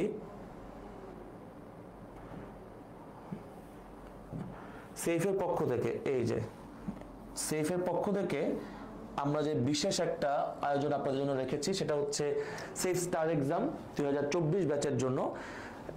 2024 ব্যাচের জন্য নিজেকে যাচাই করার জন্য খুব ভালো একটা মাধ্যম হতে পারে এই পরীক্ষাটা। এবং এই পরীক্ষার মানবন্টন আমরা কিন্তু আপনাদের এইচএসসি পরীক্ষার সামনে ওইটা মাথায় রেখে আমরা করেছি। অর্থাৎ আপনাদের বাংলা, ইংলিশ এবং সাধারণ জ্ঞানের যে কোশ্চেনগুলো হবে সেখানে আমরা এইচএসসির টেক্সট বুক বা ওই টপিকগুলোকে বেশি আমরা গুরুত্ব দিব। তো আশা করি এই পরীক্ষাটাতে আমরা আপনাদের সর্বোচ্চ অংশগ্রহণ দেখতে পারবো এবং কিভাবে অংশ নেবেন বা কিভাবে আপনারা এই পরীক্ষাটা সম্পর্কে আরো বিস্তারিত জানতে পারবেন, সেটার জন্য আপনারা আমাদের এই সেফ ইউনিভার্সিটি অ্যাডমিশন কোচিং এর পেজে একটু যোগাযোগ করবেন। যে কোনো ধরনের ইনফরমেশন আপনার দরকার হবে সেটা আপনাকে অবশ্যই প্রোভাইড করা হবে। তো আজকে এই পর্যন্তই, তাহলে আশা করি আপনারা ক্লাস এনজয় করেছেন, আমি খুব এনজয় করেছি আপনাদের সাথে। আর আগামী কালকে ইনশাল্লাহ আপনাদের আবার বাংলা ক্লাস হবে 2022 সেশনের উপর। এইভাবে আমরা প্রত্যেকটা বিশ্ববিদ্যালয়ের কোয়েশ্চেনগুলো আপনাদেরকে আমরা চাই সবার জন্য এটা আমরা উন্মুক্ত করে দিতে, কারণ আমরা এটা বিশ্বাস করি যে মানবিকের শিক্ষার্থীরা বাংলাদেশে অনেক সময় অনেক জায়গায় একটু কম প্রিভিলেজ বা একটু কম সুযোগ সুবিধা পাচ্ছে, বা মানবিককে কেন পড়ছে এই উত্তর দিতে দিতে একটা শিক্ষার্থী কলেজ লাইফ শেষ হয়ে যায়। তা আমরা চাই মানবিকের শিক্ষার্থীদের জন্য বাংলাদেশে এমন একটা প্ল্যাটফর্ম তৈরি করা যেখান থেকে প্রতি বছর যে কোনো বিশ্ববিদ্যালয়ে শিক্ষার্থীরা সর্বোচ্চ সংখ্যক নম্বর ক্যারি করতে পারে। তো আমাদের জন্য দোয়া করবেন, সেফের জন্য দোয়া করবেন এবং সেফের সাথে থাকবেন, সেফ থাকবেন। সবাইকে আসসালামু আলাইকুম, শুভরাত্রি।